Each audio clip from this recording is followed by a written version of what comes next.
First of all ಎಲ್ಲರಿಗೂ ನಮಸ್ಕಾರ. ತುಂಬ ಚೆನ್ನಾಗಿ ವಿಶ್ಲೇಷಣೆ ಮಾಡಿದ್ರಿ ಈ ಸಾಂಗ್ ಬಗ್ಗೆ.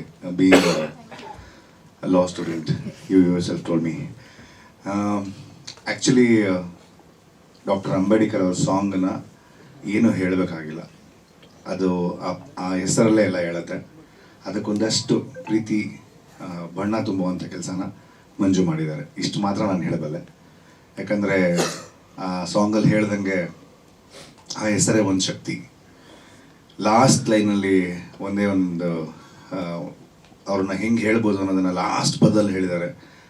ಅವರು ನಿಮ್ಮ ಹೆಸರು ಮತ್ತು ಈ ಭೂಮಿ ತೂಕ ಎರಡೂ ಒಂದೇ ಅಂತ. ನನಗೆ ಈ ಸಾಂಗು ಅಷ್ಟೇ ಅನಿಸುತ್ತೆ. ಸೊ ಡೆಫಿನೆಟ್ಲಿ ಈ ಒಂದು ಸಾಂಗ್ ಸೂಪರ್ ಹಿಟ್ ಆಗೋದ್ರಲ್ಲಿ ಯಾವುದೇ ಡೌಟ್ ಇಲ್ಲ ನನಗೆ. ನೀವು ಇವಾಗ ನೋಡಿದ್ದೀರಲ್ಲ, ಇವಾಗ ನಾನು ಫಸ್ಟ್ ಟೈಮ್ ನೋಡಿದ್ದು ಇವಾಗಲೇ. ಯಾಕಂದರೆ ನಾನು ಇಲ್ಲ ಸರ್ ದೊಡ್ಡ ಪರದೆ ಮೇಲೆ ನೋಡ್ತೀನಿ ಅಂತ ಸಾಂಗನ್ನು ಕೇಳಿರಲಿಲ್ಲ. ಈ ವಿಜುವಲೈಸೇಷನ್ ಇವಾಗಲೇ ನಾನು ನೋಡಿದ್ದು. ಒಂದು ಒಳ್ಳೆ thought sir, amazing. Graphic work ಸಖತ್ತಾಗಿದೆ ಪ್ರಮೋದ್ ಅವರಿಗೆ. It's a very nice thought. ಇದನ್ನು ಇದೇ ಥರ ದೊಡ್ಡ ಸ್ಕ್ರೀನಲ್ಲಿ ನೋಡೋದಕ್ಕೆ ತುಂಬ ಖುಷಿ ಆಗುತ್ತೆ ನನಗೆ. ಬೇಗೂರು ಕಾಲೋನಿ ಕನಸು ದೊಡ್ಡ ದೊಡ್ಡ ಸಿನಿಮಾಗಳಲ್ಲೂ ಕನಸು ಕಾಣ್ತಾರೆ, ಚಿಕ್ಕ ಚಿಕ್ಕ ಸಿನಿಮಾಗಳಲ್ಲೂ ಕನಸು ಕಾಣ್ತಾರೆ. ಆದರೆ ಕನಸು ಪ್ರತಿಯೊಬ್ಬ ಮನುಷ್ಯನಿಗೂ ಒಂದೇ ಸರ್. ಯಾರು ಕನಸು ಕಂಡ್ರೂ ಕನಸೇ ಅದು. ಸೊ ಹಾಗಾಗಿ ನನ್ನ ಕನಸು ನನಗೆ ದೊಡ್ಡದು ಸರ್. ಈ ಸಿನಿಮಾ ತುಂಬ ದೊಡ್ಡದು ನನಗೆ. ಈ ಸಿನಿಮಾ ತುಂಬ ದೊಡ್ಡದಾಗೇ ಬಂದಿದೆ. ಸಣ್ಣ ಸಿನಿಮಾ ಅಂತ ನನ್ನ ಡೈರೆಕ್ಟ್ರ್ ಯಾವಾಗಲೂ ಹೇಳ್ತಾರೆ, ಇಲ್ಲ ಸರ್ ಇದು ನೀವು ಸಣ್ಣ ಸಿನಿಮಾ ಮಾಡಿಲ್ಲ, ನೀವು ದೊಡ್ಡ ಸಿನಿಮಾನೇ ಮಾಡಿದ್ದೀರಾ.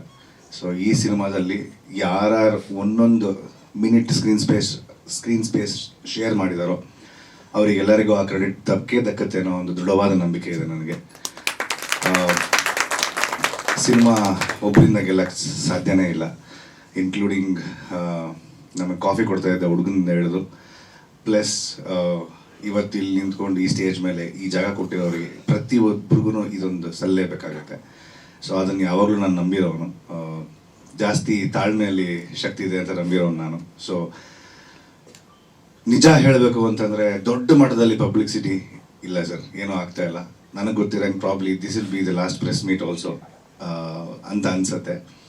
ಆದಷ್ಟು ನನ್ನ ಡೈರೆಕ್ಟ್ರೇ ಹೋಗಿ ಕಾಲೋನಿಯಲ್ಲಿ ಹಾಡಾಕೊಂಡು ಡ್ಯಾನ್ಸ್ ಆಡ್ತಾರೆ. ನನಗೆ ಗೊತ್ತಿರೋರ ಹತ್ರ ಫೋನ್ ಮಾಡಿ ಸರ್ ಪ್ರಮೋಷನ್ ಮಾಡೋಣ, ನಿಮ್ಮ ಸ್ನೇಹಿತರನ್ನ ಕೇಳಿ ಅಂತಾರೆ. ಸರ್ ಈ ಥರದ್ದು ಪ್ರಮೋಷನ್ ತುಂಬ ಮಜಾ ಕೊಡುತ್ತೆ ಸರ್. ದುಡ್ಡು ಖರ್ಚು ಮಾಡಿ ಅವ್ರವ್ರ ಕೆಲಸ ಅವ್ರು ಮಾಡಲಿ ಅಂತ ಬಿಟ್ಬಿಟ್ಟು ಪ್ರಮೋಷನ್ ಮಾಡೋದನ್ನು ನೋಡಿದ್ದೀನಿ. ಬಟ್ ಆ ಥರ ಮಾಡಿದ ಸಿನಿಮಾನು ಸೋತಿದ್ದು ನೋಡಿದ್ದೀನಿ. ಕಲಿಕೆ ಅದು, ಸೋಲಲ್ಲ. ಸೋತಾಗ್ಲೇ ಯಾವಾಗಲೂ ಇದು ಬರೋಕ್ಕೆ ಶಕ್ತಿ ಜಾಸ್ತಿ ಬರುತ್ತೆ. ಸೊ ಹಾಗಾಗಿ ನಾವು ಏನೇ ಪ್ರಮೋಷನ್ ಮಾಡ್ತಾಯಿದ್ರು ಈ ಸಿನಿಮಾಗೆ ಅದು ಇಲ್ಲಿರೋವಂಥ ಪ್ರತಿಯೊಂದು ಕಣ್ಣುಗಳು, ಕ್ಯಾಮ್ರಾಗಳು ಇದರಿಂದನೇ ಹೊರಗಡೆ ಹೋಗೋಕ್ಕೆ ಸಾಧ್ಯ. ಇಲ್ಲಿರೋರು 10 ಜನ ಕೇಳ್ಬೋದು. ಇಲ್ಲಿ 7 ದಿನದಲ್ಲಿ ನಾವು ಆವ್ರೇಜ್ ಅಂತ ಒಬ್ಬರು ಯಾರಾದರೂ ಎಷ್ಟು ಜನ ಮೀಟ್ ಮಾಡ್ತೀವಿ ಅಂತ, ಇದು ಲೋಕಾರೂಢಿ ಮಾತು. ಡೆಫಿನೆಟ್ಲಿ ನೀವು ನಾಳೆಯಿಂದ ಬೇಕಾದ್ರೆ ಇದನ್ನು ಯೋಚನೆ ಮಾಡಿ. ನೀವು ಒಬ್ಬರು ಬೆಳಗ್ಗೆ ಎದ್ದು ರಾತ್ರಿ ಮನಗೋವರೆಗೂ ಒಬ್ಬ ಮನುಷ್ಯ ಕಮ್ಮಿ ಅಂತಂದರೆ ಪ್ರತಿದಿನದಲ್ಲಿ ಒಬ್ಬರು ಯಾರಾದರೂ ಜೀವನ ನಡೆಸೋ ದಾರಿಯಲ್ಲಿ ಒಬ್ಬ ಮನುಷ್ಯ ಮೀಟ್ ಮಾಡೋಕ್ಕಾಗೋದು ಮ್ಯಾಕ್ಸಿಮಮ್ ಅಂದರೆ 10 ರಿಂದ 12 ಜನ ಮಾತ್ರನೇ ಒಂದು ದಿನದಲ್ಲಿ. ಯಾರಿಗಾದರೂ ಇರ್ಬೋದು, ಅಪ್ಪ ಅಮ್ಮ ಸೇರಿಸಿ. ಸೊ 10 ರಿಂದ 12 ಜನ ಅಂತಂದರೆ ಇನ್ನು 7 ದಿನ ಇದೆ ನನ್ನ ಸಿನಿಮಾಗೆ. ಒಬ್ಬೊಬ್ಬರು 100 ಜನಕ್ಕೆ ಹೇಳಿದ್ರು 1000 ಜನ. ಒಂದು ಶೋ ಒಂದು ಟಿಕೆಟಲ್ಲಿ ಆಗೋಯ್ತು. ಸೊ ಆ ಥರದ್ದು ಆಗೋದು ಬೇಡ. ಒಬ್ಬರು 4 ಜನಕ್ಕೆ ಹೇಳಿ, 4 ಜನ 10 ಜನಕ್ಕೆ ಹೇಳಿ ಅನ್ನೋದೇ ನನ್ನ ಆಸೆ ಕೂಡ. ಇಲ್ಲಿರುವಂಥ ಮಾಧ್ಯಮ ಮಿತ್ರರಿಗೆ ನಾನು ಕೇಳ್ಕೊಳ್ಳೋದು ಇಷ್ಟೇ ಸರ್. ಡೆಫಿನೆಟ್ಲಿ ಯಾವಾಗಲೂ ತುಂಬ ವಿಚಾರಗಳಲ್ಲಿ ನೀವು ಕೆಲಸನ ಬ್ರೆಡ್ ಆ್ಯಂಡ್ ಬಟರ್ಗೋಸ್ಕರ ಮಾಡಿರ್ತೀರ. ಬಟ್ ಈ ಸಿನಿಮಾಗೆ ನಾವು ಪ್ರೀತಿ ಹಾಕಿ ಮಾಡಿದ್ದೀವಿ, ಕಷ್ಟಪಟ್ಟು ಮಾಡಿದ್ದೀವಿ. ಸೊ ಹಾಗಾಗಿ ಈ ಪ್ರೀತಿಗೆ ಪ್ರತಿಫಲ ಸಿಗಲೇಬೇಕು. ನನ್ನ ಪ್ರೊಡ್ಯೂಸರ್ ಇಲ್ಲಿಲ್ಲ ಇವತ್ತು, ಹಲವಾರು ಕಾರಣಗಳಿಂದ ಅವ್ರು ಬರೋಕ್ಕಾಗಿಲ್ಲ. ಈ ಥರದ್ದೊಂದು ಪ್ರೆಸ್ ಮೀಟಿಗೆ ಬರೋಕ್ಕಾಗಲ್ಲ ಅಂತಂದರೆ ಪ್ರಾಬ್ಲಿ ಇದಕ್ಕಿಂತ ಏನೋ ಒಂದು ಬೇರೆ ಕೆಲಸ ಇದ್ದೇ ಇರುತ್ತೆ ಅಂತ ಅನಿಸುತ್ತೆ. ಆದರೆ ಅವರಿಗೆ ಇಲ್ಲಿರೋಂಥ ಎಲ್ಲ ಕ್ರೆಡಿಟ್ ದಕ್ಕಲಿ, ಈ ಸಿನಿಮಾ ಸಕ್ಸಸ್ಫುಲ್ ಆಗಲಿ ಅಂತ ನಾನು ಇಲ್ಲಿಂದನೇ ಅವ್ರಿಗೆ ಕೇಳ್ಕೊತೀನಿ. ಬೇಗೂರು ಕಾಲೋನಿ ಯಾಕೆ ನೋಡಬೇಕು ನೀವು ಅಂತ ಹೇಳಿದ್ರೆ, ಸರ್ ತುಂಬ ವಿಚಾರಗಳನ್ನು ತುಂಬ ಸ್ಟೇಜಲ್ಲಿ ಹೇಳಿಬಿಟ್ಟಿದ್ದೀವಿ ಬೇಗೂರು ಕಾಲೋನಿ ಸಿನಿಮಾ ಬಗ್ಗೆ. ಈ ಸಿನಿಮಾದಲ್ಲಿ ನಾನು ರಾಘವ, ಇವರು ಶಿವ, ಡೈರೆಕ್ಟ್ರು ಕೂಡ ಹೌದು. ಕ್ಲಾರಿಟಿ ಏನು ಅಂತಂದರೆ, ರಾಘವ ಶಾಂತಿ ರೂಪದಲ್ಲಿ ಹೋರಾಡ್ತಾನೆ ನಿಮಗೆ ಕಾಣ್ತಾ ಇರೋ ರೀತಿಯಲ್ಲಿ.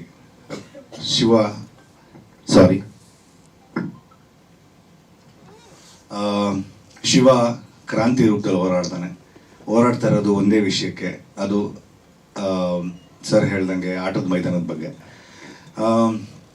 ಎಷ್ಟೋ ಜನಕ್ಕೆ, ತುಂಬ ಜನಕ್ಕೆ, ಸುಮಾರು ಜನಕ್ಕೆ ತನ್ನ ಮಕ್ಕಳುಗಳಿಗೆ ಹೊರಗಡೆ ಶಾಲೆಗೆ ಕಳಿಸಿ, ಒಳ್ಳೊಳ್ಳೆ ಬೇಬಿ ಸಿಟ್ಟಿಂಗ್ ಕಳಿಸಿ, ವಾಪಸ್ ಮನೆಗೆ ಬಂದಮೇಲೆ ತಮ್ಮ ಕೆಲಸಗಳಲ್ಲಿ ಬ್ಯುಸಿಯಾಗಿ, ನೀನು ಸೈಲೆಂಟಾಗಿರೋಕ್ಕಪ್ಪ ಕೂತ್ಕೊಳ್ಳೋಕ್ಕೆ ಮಕ್ಕಳಿಗೆ, ನೀನು ಸೈಲೆಂಟಾಗಿದ್ದರೆ ನನ್ನ ಕೆಲಸ ಆಗುತ್ತೆ ಅನ್ನೋ ಟೈಮಲ್ಲಿ ಅವ್ರಿಗೇನೋ ಒಂದು ನನ್ನ ಜೋಬಳಿರೋ ಮೊಬೈಲೋ ಒಂದು ಲ್ಯಾಪ್ಟಾಪೋ ಕೊಡ್ಸೋದು ತುಂಬ ಈಸಿ. ಬಟ್ ಎಷ್ಟೋ ಜನಕ್ಕೆ ಅದು ಆಗಲ್ಲ. ಎಷ್ಟೋ ಜನದ ಮಕ್ಕಳು ಗ್ರೌಂಡಿಗೆ ಕಳಿಸಿ ಆಡಿ, ಅವ್ರು ಅಲ್ಲಿ ಚೆನ್ನಾಗಿರಲಿ, ಅಲ್ಲಿ ಚೆನ್ನಾಗಿ ಬೆಳೀಲಿ, ಆರೋಗ್ಯ ಕಾಪಾಡ್ಕೊಳ್ಳಿ ಅನ್ನೋದಿರುತ್ತೆ.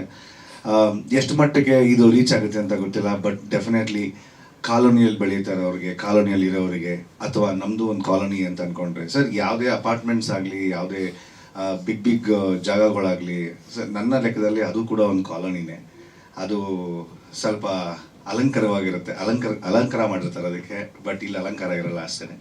ಸೊ ಆ ಥರದೊಂದು ಜಾಗನ ನಾವು ಜನಕ್ಕೆ ತಲುಪಿಸೋ ಅಂಥ ಒಂದು ಪ್ರಯತ್ನ ಮಾಡ್ತಾ ಇದ್ದೀವಿ ಕಾಲೋನಿ ಮುಖಾಂತರ. ತುಂಬ ಕ್ಯಾರೆಕ್ಟರ್ಸ್ ನೈಜ, ಒರಿಜಿನಾಲಿಟಿಯಲ್ಲೇ ಇರುವಂಥ ಕ್ಯಾರೆಕ್ಟರ್ಸ್ ಕೂಡ ಹೌದು. ಸೊ ಹಾಗಾಗಿ ಕಾಲೋನಿ ಸಿನಿಮಾ 31ನೇ ತಾರೀಕು ಬರ್ತಾ ಇದೆ. ನಾನು ತುಂಬ ಇದೇ ತಟ್ಕೊಂಡು ಹೇಳ್ತೀನಿ, ನಾವು ಈ ಸಿನಿಮಾಗೆ ಕೆಲಸ ಶುರು ಮಾಡಿದಾಗಿಂದ ಪ್ರಮೋಷನ್ ಅಂತ ಯಾವ್ಯಾವ ಟೈಮಲ್ಲಿ ಏನೇನು ಪ್ರಮೋಷನ್ ಮಾಡಕ್ಕೆ ಕೊಟ್ಟಿದ್ದೀವೋ ಎಲ್ಲದಕ್ಕೂ ನೇಚರ್ ಅಂದರೆ ದೇವರು ಸಾಥ್ ಕೊಟ್ಟಿದ್ದಾರೆ. 31ನೇ ತಾರೀಕು ಯಾವುದು ದೊಡ್ಡ ದಿಗ್ಗಜರ ಎದುರುಗಡೆ ನಾವು ಬರ್ತಾ ಇಲ್ಲ. ತುಂಬ ಸಲೀಸಾಗಿದೆ. ಸಿನಿಮಾ ಲವರ್ಸ್, ಸಿನಿಮಾ ಪ್ರೇಮಿಗಳು ಮಾತ್ರನೇ ಹೋಗಿ ಸಿನಿಮಾ ನೋಡಿದ್ರು ಕೂಡ ನಾವು ಗೆದ್ದೋಗ್ತೀವಿ ಸರ್. ಸೊ ಹಾಗಾಗಿ ಒಂದು ಒಳ್ಳೆ ಸಿನಿಮಾ ಬರ್ತಾ ಇದೆ. ದಯವಿಟ್ಟು 31ನೇ ತಾರೀಕು ಎಲ್ಲರೂ ಹೋಗಿ ಚಿತ್ರಮಂದಿರಗಳಲ್ಲೇ ಸಿನಿಮಾ ನೋಡಿ ಆಶೀರ್ವಾದ ಮಾಡಿ ಹರಿಸಿ. Thank you.